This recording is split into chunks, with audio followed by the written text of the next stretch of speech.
ഹലാലായ കാര്യങ്ങൾ വ്യക്തമാണ്, ഹറാമായതും വ്യക്തമാണ്. എന്നാൽ ഹറാമാണോ ഹലാലാണോ എന്ന് വ്യക്തതയില്ലാത്ത ചില വിഷയങ്ങൾ ഉണ്ടാകും. മനുഷ്യരിൽ മഹാഭൂരിപക്ഷത്തിനും അതറിയില്ല, എന്നാൽ ആലിമീങ്ങൾക്ക് അറിയാമെന്നർത്ഥം. വിവരമുള്ളവർക്കത് മനസ്സിലാകും. അത്തരം കാര്യങ്ങളെ നിങ്ങൾ എന്ത് ചെയ്യണം? സൂക്ഷിക്കണം, അത് ചെയ്യാതെ മാറി നിൽക്കണം. കാരണം നിങ്ങൾക്ക് ശക്കാണ്, ഹറാമാണോ ഹലാലാണോ. അപ്പൊ ശക്കായതുകൊണ്ട് ചെയ്യാമെന്നല്ല. പിന്നെയോ പ്രവാചകൻ പറയുന്നത് ശക്ക് വന്നാൽ നിങ്ങൾ മാറി നിൽക്കണം. കാരണം ഇസ്തബറ അലി ദീനിഹി, തൻ്റെ ദീനിനെ അപ്പോഴാണ് അയാൾ സംരക്ഷിക്കുന്നത്. നമ്മുടെ ഈമാനിലും തഖ്വയിലും പ്രൊട്ടക്ഷൻ ലഭിക്കണമെങ്കിൽ ഹറാമാവാൻ സാധ്യതയുള്ള വിഷയത്തിൽ നിന്ന് പോലും ഒരാൾക്ക് വിട്ടു നിൽക്കാവുന്നതാണ്. അത് ഹലാലാന്ന് ഇന്നാലിന്ന് ആളുകൾ പറഞ്ഞിട്ടുണ്ടോ എന്ന് തേടിപ്പോകുന്നവൻ യഥാർത്ഥത്തിൽ തൻ്റെ മതത്തിന് യാതൊരു സംരക്ഷണവും നൽകാത്തവനും ഈമാനിനും ഇഖ്ലാസിനും സംരക്ഷണം നൽകാൻ ഉദ്ദേശിക്കാത്തവനുമാണ്.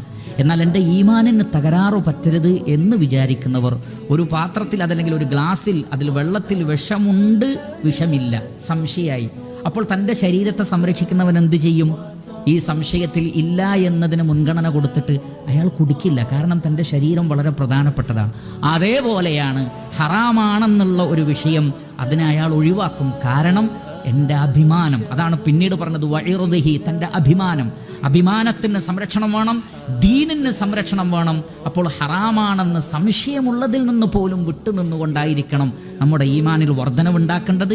ഇല്ല എങ്കിൽ പ്രവാചകൻ പറഞ്ഞു, ഇത്തരം സംശയങ്ങളുള്ളത് ചെയ്യാമെന്നൊരു മെന്റാലിറ്റി ഉള്ള ആള് പിന്നെ മെല്ലെ മെല്ലെ സ്ഥിരപ്രതിഷ്ഠമായി ഉറപ്പുള്ള ഹറാമുകൾ വരെ ബുദ്ധിമുട്ടില്ലാതെ ചെയ്യുന്നൊരവസ്ഥയിലേക്ക് അയാളെത്തും.